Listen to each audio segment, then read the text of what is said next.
Hello everyone, welcome to Shivani talk. और आज हम बात करने वाले हैं एक ऐसी रैपर के बारे में जिन्होंने अपनी बोल्ड पर्सनालिटी, पावरफुल म्यूजिक और यूनिक स्टाइल से पूरी दुनिया में अपनी पहचान बनाई है, कार्डी बी। तो आज के एपिसोड में मेरे साथ है चैतन्य, जो कार्डी बी की जर्नी, म्यूजिक और फैशन स्टाइल के बारे में अपने थॉट शेयर करेंगे।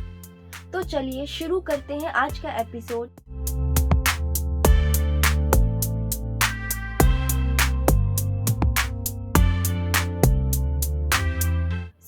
Welcome Chaitanya. Thank you Shivani. Chaitanya, मेरा आपसे पहला सवाल ये है, कार्डी बी कौन है और उनका म्यूजिक इंडस्ट्री में आने का जर्नी कैसे स्टार्ट हुआ? सो कार्डी बी का पहला उसका like the real name of her, Cardi B का स्टेज नेम, ओके। सो उसका जो असली नाम है that is Belcalis Marlenis Almanzar. Okay. She was born in 1991 in Bronx, न्यूयॉर्क, 11 अक्टूबर। सो उसकी जर्नी का लाइक इसका स्टार्टिंग जो था, लाइफ का starting, it was very rough. She was very poor and उसका लाइक उसकी मम्मी भी इतना नहीं कमा पाती थी कि लाइक सारे बच्चों को पाल सके वो, राइट। तो खाली दो बहनें हैं, ये कार्डी बी और उसकी बहन हेनेसी नाम है दूसरे का। तो उनका फिर स्ट्रगल चालू हुआ, फिर स्कूल गई, उसके बाद देन शी फाउंड आउट कि then she has to like pursue her career in theaters और म्यूजिक, राइट। तो उसने फिर चालू करा, अपना थिएटर चालू करा। फिर उसके बाद उसने देखा कि लाइक इन्फ्लेशन बढ़ती जा रही है अमेरिका में, तो काम करना था इसको। तो इसको इतना लाइक यू नो अमेरिका में कितनी महंगाई है, तो उसकी वजह से इसको क्या करना पड़ा। शी स्टार्टेड हर लाइफ, मतलब जो उसका late 20s, she started her late 20s as a stripper. वो क्लब में डांस करती थी, फिर उससे वो अपना खर्चा निकालती थी एंड वो सारा खर्चा निकालती थी, फिर उस खर्चे को अपने वो म्यूजिक के अंदर इन्वेस्ट करती थी म्यूजिक बनाने के लिए। तो ऐसे करते करते फिर ये इसने अपना खुद का सोशल मीडिया अकाउंट खोला। उसके बाद उस पर ये उसका सोशल मीडिया अकाउंट इतना फेमस क्यों हुआ, क्योंकि उस पर ना इसकी बहुत रॉ पर्सनालिटी थी, बहुत ज़्यादा रॉ पर्सनालिटी, हर चीज़ को लेके, चाहे वो पॉलिटिक्स हो या फिर चाहे वो कुछ भी हो, हर चीज़ पे व्यूज थे इसके, और उसका बिल्कुल रॉ था एंड पीपल लव्ड इट। तो उसके वजह से पहले इसका इंस्टाग्राम फेमस हुआ because of raw personality again, reels, not reels, because reels का इतना कल्चर नहीं था इंस्टाग्राम पे, तो short video on as a post, okay, और एज अ स्टोरी। उसके बाद इसने अगेन स्ट्रिपिंग चालू करी। फिर उसके बाद इसका ये एक शो में आई that named Love and Hip Hop. It was a reality TV show, जिसके अंदर इसका जिससे इसको काफ़ी ज़्यादा फेम मिली, ओके। फिर उसके बाद वहाँ से निकलने के बाद इसने अपना एक नया सिंगल रिलीज करा दैट नेम्ड बोदैक येलो, और वो इसका पहला बिलबोर्ड 100 का नंबर 1 था, पहला इसके करियर का पहला नंबर 1 और बिलबोर्ड 100, ओके। तो उसको फिर इस गाने से इसको बहुत ज़्यादा किक स्टार्ट मिला। फिर उसके बाद ये अब हमारे सामने है कि किस स्टेज पे इस समय खड़ी है, किस लेवल पे है, इसका क्या स्टैंडर्ड है इस समय। तो उस गाने से लेके बीइंग ब्रोक, लाइक मैं इसको कहूँगा फ्रॉम रैग्स टू रिचेस। इसकी स्टोरी में कभी ये 2 वर्ड्स आई वुड से, मुझे 2 वर्ड्स में इसको बताना पड़ेगा, from rags to riches. Chaitanya, social media ने कार्डी बी की पॉपुलैरिटी बढ़ाने में कितनी हेल्प की है? सोशल मीडिया ने बहुत हेल्प करी है। अगर आपको पता हो, सोशल मीडिया किसी को भी लाइक पॉपुलर कर सकता है अगर उनका कंटेंट ऑथेंटिक हो, रियल हो और उनका खुद का बनाया हुआ हो, उनका जो खुद का आइडिया है, राइट। तो एज आई टोल्ड यू, जो उसने कार्डी बी ने अपना प्लेटफॉर्म यूज करा पॉलिटिक व्यूज देने के लिए या कुछ ह्यूमरस बनाने के लिए, तो जिस वजह से उसको किक स्टार्ट मिला कि हाँ, somebody out there is existing as Cardi B. But Cardi B पे पहला नाम नहीं था इसका पहला नाम था Bacardi. But as you know कि बकार्डी पहले एक ड्रिंक है, Bacardi is a alcohol brand, okay, जिसकी वजह से इसको इंस्टाग्राम पे काफ़ी ज़्यादा कॉपीराइट्स आ रहे थे। बाबा इसका इंस्टाग्राम बंद हो रहा था, तो इसने इसको फिर कार्डी बी कर दिया, तब निकला इसका नाम, stage name Cardi B, right. That's how she got her stage name. तो उसके बाद फिर इसने इंस्टाग्राम पे बताना चालू करा, हाँ, इंस्टाग्राम और सोशल मीडिया और ट्विटर टू, जिसे हम एक्स के नाम से जानते हैं अब, तो उसने काफ़ी ज़्यादा हेल्प करी है इसको, इसका करियर बूस्ट करने में, इसको एक स्ट्रॉन्ग ग्राउंड पे खड़ा करने के लिए बहुत ज़्यादा हेल्प करी है इसकी। I agree. Chaitanya, Cardi B का ब्रेक थ्रू सॉन्ग कौन सा था और वो इतना वायरल क्यों हुआ? इट वाज बोदैक येलो, और इतना वायरल इसलिए वो because it was like very New Yorker type of song, it was very New Yorker. ऐसा Okay. सॉन्ग उन्होंने 10-15 साल में नहीं सुना था। मैं भी जरूर सुनूंगी। जब उन्होंने सुना and it was really great, उसका बीट इतना अच्छा था, उसका budget, because she went to some desert, okay, to shoot that music video, the beat was good and even fans loved it. Not even fans, even the haters loved it. People who were hating on her, they also loved the song. That is a big thing, that is a big thing for artists, because आज के समय पे अगर आपको अपना number 1 चाहिए इस market में, म्यूजिक मार्केट में, then you need somebody famous on your song. जैसे Beyonce हो गई, you want them on your song so you can go #1, right? But ये गाना खुद ही, इसकी गाना इतना रॉ था, इतना रियल था गाना ये, और इतना अच्छा बीट था, इतना अच्छा फ्लो था कार्डी बी का इसमें, जिसकी वजह से गाना खुद ही फेमस हो गया और खुद ही बिलबोर्ड नंबर 1 पे चला गया। And that was very surprising for Cardi B, because she never thought कि ये गाना, ऐसा गाना, it can go for #1 and not even her labels, जो उसका ओपन लेबल था, जो उसका डीजे था, उसने भी नहीं सोचा था कि ये हो पाएगा। और जो उसका लव एंड हिप हॉप, जो उसका डीजे था, ये ही डाउटेड हर, उसने बोला कि तुम कुछ नहीं कर पाओगे इंडस्ट्री में। और आज हमने देखा कि क्या करती है वो इंडस्ट्री में, क्या करा उसने, क्या मुकाम हासिल करा इंडस्ट्री में। हाँ जी। आप कार्डी बी के म्यूजिक स्टाइल और पर्सनालिटी को कैसे डिस्क्राइब करोगे?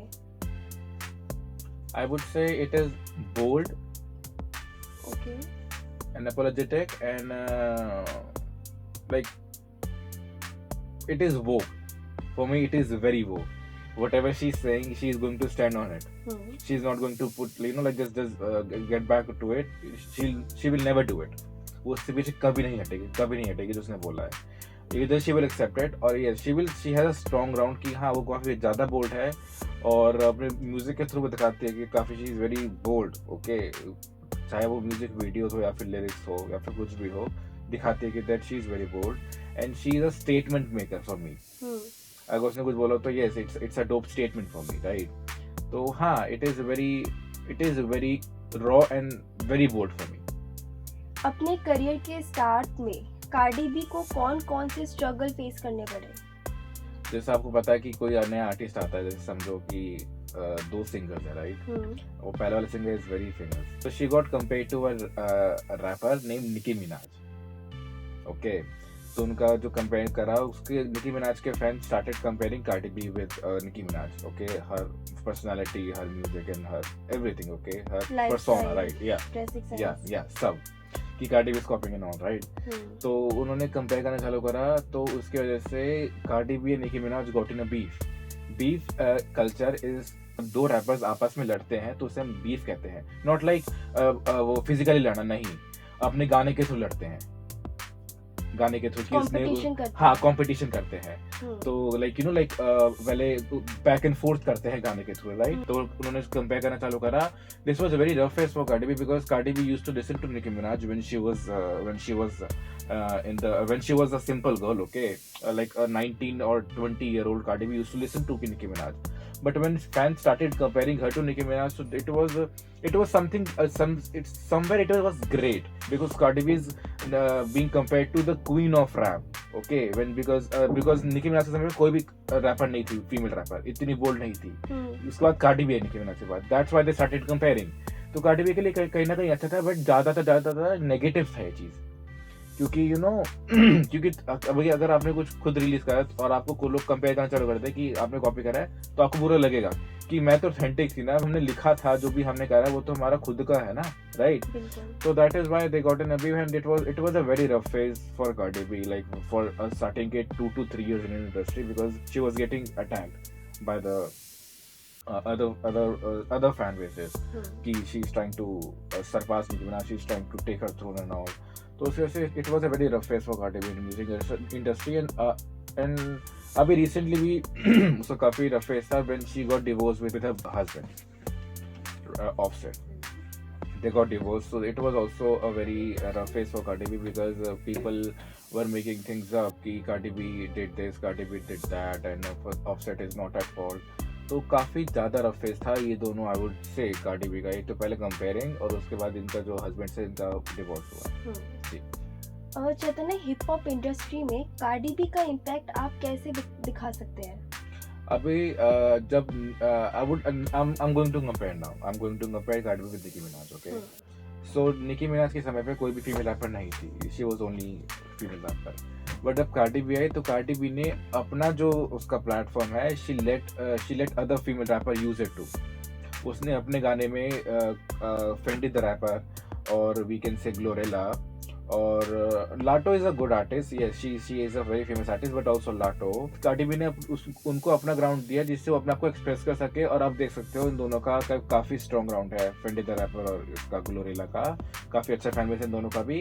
तो आई वुड से कि कार्डी बी का इम्पैक्ट ऐसे है कि Cardi B open doors for female rapper, क्योंकि सब तोड़ने में लगे रहते हैं, राइट? तो शी वांटेड कि सबका यूनाइट रहे और लाइक काफी ज्यादा फीमेल रैपर्स और इंडस्ट्री में आए. कार्डी बी ने अपने बोल्ड और यूनिक फैशन सेंस के लिए फेमस है, राइट? हाँ जी, आपको क्या लगता है कि उनका फैशन स्टाइल म्यूजिक इंडस्ट्री और फैंस को कैसे इंस्पायर करता है? Oh my god, this is my favorite question from this whole podcast, okay?